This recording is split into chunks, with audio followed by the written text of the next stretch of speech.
Hoje nós vamos falar do aproveitamento da penhora realizada em uma execução fiscal para outra execução fiscal. É possível aproveitar a penhora em execuções fiscais diferentes? Quando é possível, quando não é?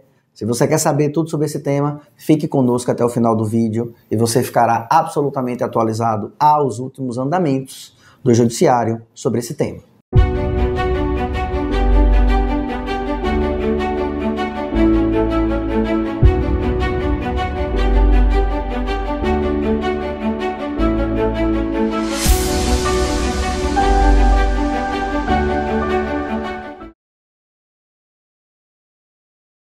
Trata-se da decisão do RESP, recurso especial, portanto aquele que tramita lá no STJ, 2.128.507/Tocantins.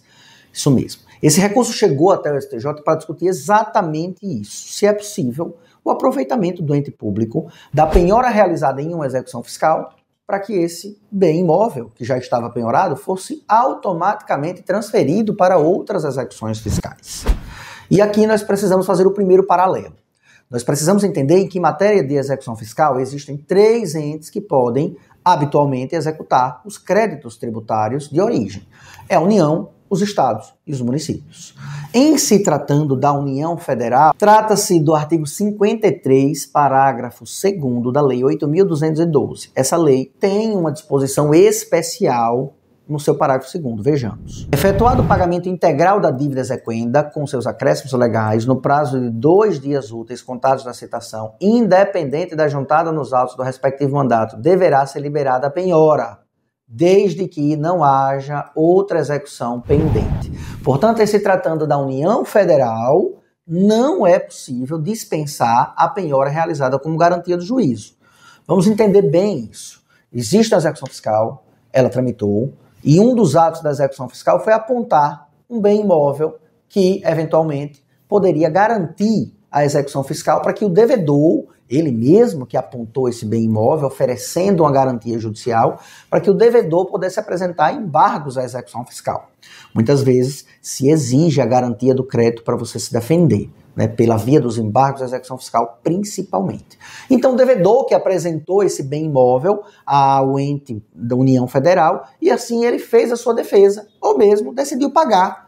Ele apresentou, fez uma defesa, se capitalizou, e no meio da defesa, antes do julgamento, antes de decidir se ele estava certo ou estava errado, ele já sabia que tinha que fazer o pagamento, se capitalizou e fez o pagamento. Essa é uma opção.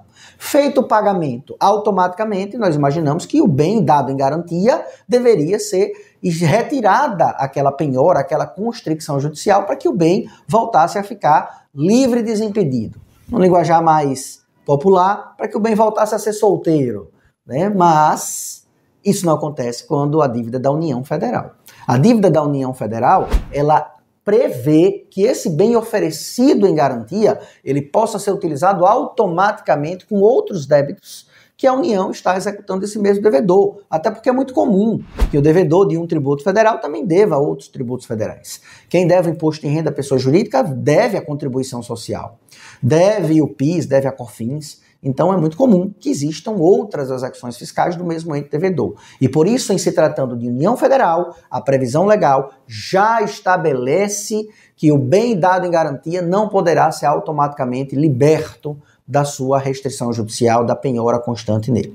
E ele será, portanto, aproveitado em outros entes. Esse não foi o caso discutido no recurso especial que nós estamos comentando aqui. A discussão lá era se isso também poderia acontecer com dívidas do Estado e do município. Essa é uma distinção salutar para que a gente consiga prosseguir. Desse modo, para os estados e para o município, não há a previsão legal de que o bem entregue em garantia seja automaticamente utilizado em outras execuções fiscais. Então, a decisão do RESP 2.128.507 Tocantins tratava sobre o aproveitamento da garantia em execuções do Estado e do município. E para estes, não há a previsão de aproveitamento automático, Que pena para ele e que bom para o contribuinte. Porque essa decisão ela foi a favor do contribuinte. Então vamos entender o alcance dessa decisão. Essa decisão, portanto, ela foi pró-contribuinte. O contribuinte que ofereceu o bem em garantia nos autos de uma execução fiscal não será obrigado a oferecer esse mesmo bem em todas as outras execuções fiscais que já estão em curso.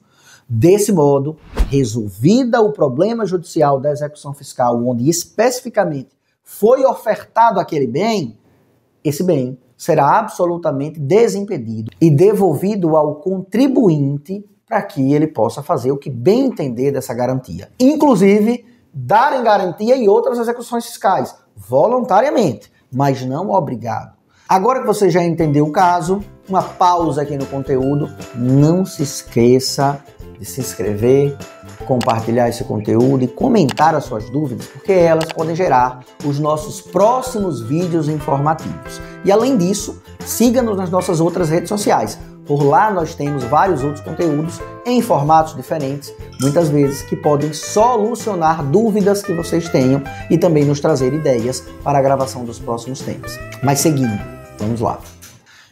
Assim, a gente evita uma política muito comum dos entes credores em execução fiscal, que é exigir que o mesmo bem dado em garantia também seja penhorado no rosto de outras execuções fiscais. Muitas vezes o contribuinte sabe, e com a atuação jurídica muito profissional, não é difícil você entender a execução fiscal que tem grandes chances de prosperar uma defesa judicial.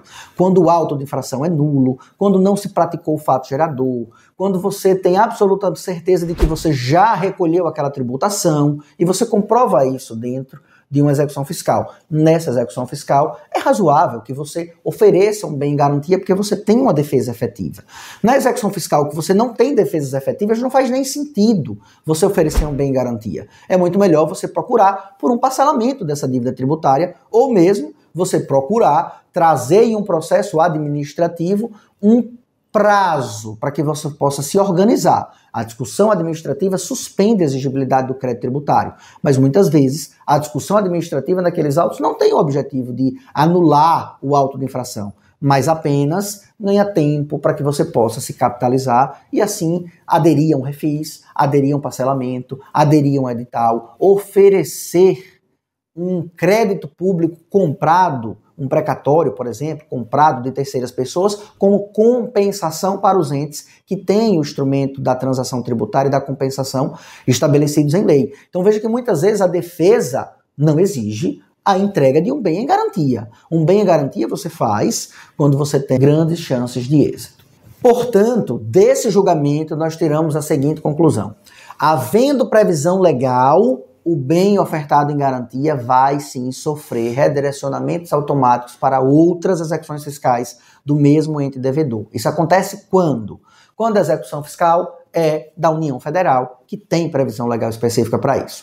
Não havendo a previsão legal, então a execução sendo dos estados e dos municípios, não há possibilidade de você continuar com a garantia ofertada em um processo judicial, sendo conduzida automaticamente para os outros processos judiciais que discutem execuções fiscais. E assim o bem ofertado em garantia, ele será liberado das penhoras existentes quando você resolver o processo onde você especificamente ofertou aquele bem em garantia. Isso é muito bom para o contribuinte. Nós utilizamos isso como tábua de salvação em várias impugnações dos estados e dos municípios. Portanto, se essa dica foi importante para você e fez você melhorar enquanto empresário, compartilhe, comente, encaminhe essa explicação, esse conteúdo informativo para aquele seu colega empresário, para aquele seu colega que já participou de um processo de execução fiscal e muitas vezes ofereceu bens em garantia para fazer a sua defesa plena e efetiva. Esse conteúdo deve chegar ao alcance do maior número de pessoas. Fica o nosso abraço e até os próximos vídeos.